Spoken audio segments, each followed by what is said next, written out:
the name I carry, joy, completion, and defining my own path. We spend so much of our lives answering to a sequence of letters without ever stopping to ask what frequency they actually carry. Names aren't just labels assigned for convenience. They carry histories, spiritual weights, and structural foundations. When you pull back the layers of a name, you often find a subtle blueprint of the path you've walked, and the strength you were given to walk it. Born in a space of uncertainty, my name wasn't a handed-down family heirloom or a name my parents had mapped out months in advance. The moment I arrived, there was only silence and raw emotion. My mother was actually crying because she was in that profound, overwhelming post-birth space, and she truly didn't know what to call me. It wasn't just indecision. It was a deeply vulnerable moment. Seeing her distress, my father simply offered Tisha. He thought he was naming me after a singer he had heard of, though looking back at the timeline, I was actually older than any famous Tisha in pop culture. Without realizing it, my parents gave me a blank slate right at the start. I wasn't named to carry on someone else's legacy, expectations, or ancestral history.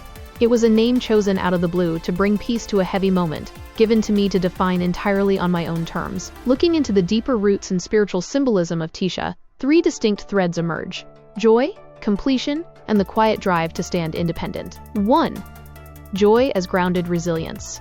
On a traditional linguistic level, Tisha traces back as a shortened form of Letitia, a Latin name rooted in Letitia, meaning joy, gladness, and delight. In a world that often measures strength by hardness, true joy is actually a form of spiritual resilience. It isn't a surface-level cheerfulness or naive optimism. It is the capacity to anchor light into dark spaces, to endure heavy seasons, and to preserve warmth when circumstances demand coldness. To carry a name rooted in joy means carrying the innate ability to uplift, rebuild, and transmute heaviness into grace. 2. The cycle of 9, finality and rebirth. In Hebrew and Aramaic contexts, Tisha translates directly to the number 9. In ancient symbolism and spiritual numerology, 9 is not just a digit, it is the number of completion. It represents the final step of a cycle, before everything turns over into something new.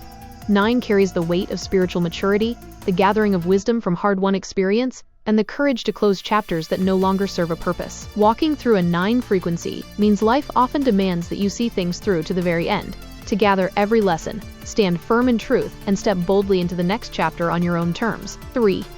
The numerology of the pioneer. When broken down through standard Pythagorean numerology, the letters of Tisha reflect the exact energy of how I received the name. The soul urge, vowels 1 and A equals 1. At the core, the inner drive of the name is a number 1. The frequency of the pioneer, independence, and self-reliance. It is the soul of someone who builds her own path rather than following the crowd, willing to stand alone if that's what integrity requires. The outer energy, consonants T, S, H equals master number 11. Externally, the name carries the resonance of the master number 11, the energy of heightened intuition, sharp discernment, and spiritual perception. It is an energy that sees right through pretense and senses truths buried beneath the surface. The overall expression, destiny number 3. Combined, the name resolves to a number 3, the channel of expression, voice, and creative power. It is about taking deep, complex, or hidden truths and communicating them clearly to the world. Defining the name. Names might be given by chance, but their meaning is earned through living.